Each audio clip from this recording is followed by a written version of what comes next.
The following podcast is non-profit and is based on the IGCSE history curriculum.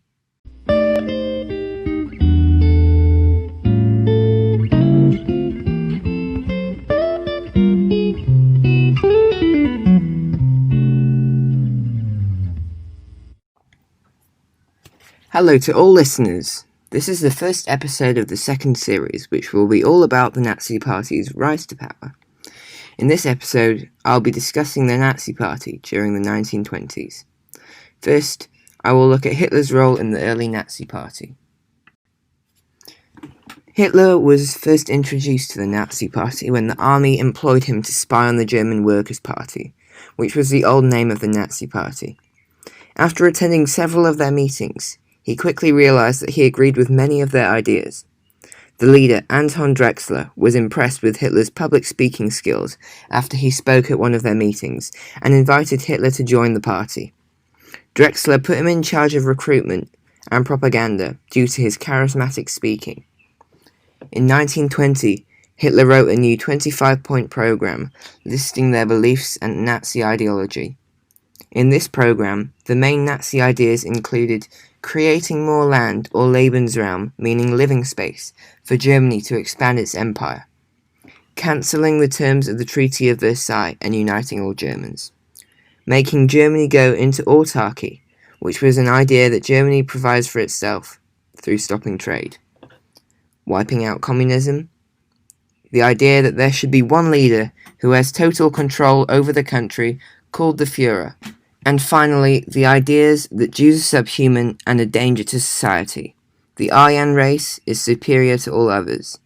The key features of these Aryans are that they are blonde-haired, blue-eyed, and both physically and mentally fit. The next year, Hitler set up the Sturmabteilung, or SA, who protected Nazi Party meetings and beat up political opponents. By 1922, the Nazi Party had grown to 6,000 political members, and Hitler became their leader.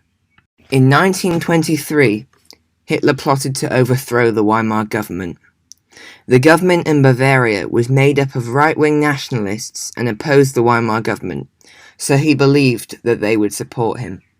On the evening of the 8th of November, Hitler and the Nazis, with the support of the popular General Ludendorff, burst into a meeting at the beer hall in Munich and threatened the Bavarian leader at gunpoint, forcing him to support their putsch. However, Ludendorff made the mistake of letting von Kahr and von Lossow leave, and they informed the army and police of the Nazis' plans.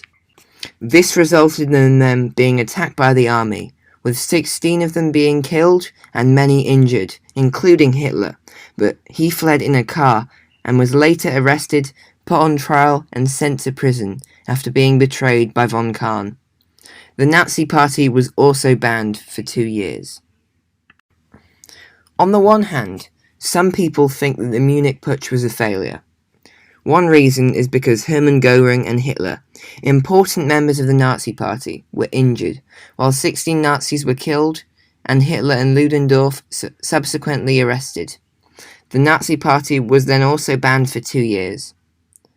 Secondly, the leaders of the Bavarian government double-crossed the Nazis and informed the army of Hitler's plans. This made it look like the Nazis were weak and were lacking supporters, especially because when Ludendorff pushed through the police, no one supported him. Many believe that this is a key factor that led to the failure of the putsch. On the other hand, some people believe that the Munich Putsch was a success. One reason is because of the court trial resulting from the putsch. This is because it gave Hitler a national platform to speak at.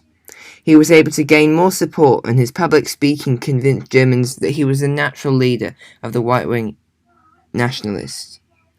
He was also able to use his time in prison to write his book, Mein Kampf, or My Struggle, which set out Nazi Party beliefs.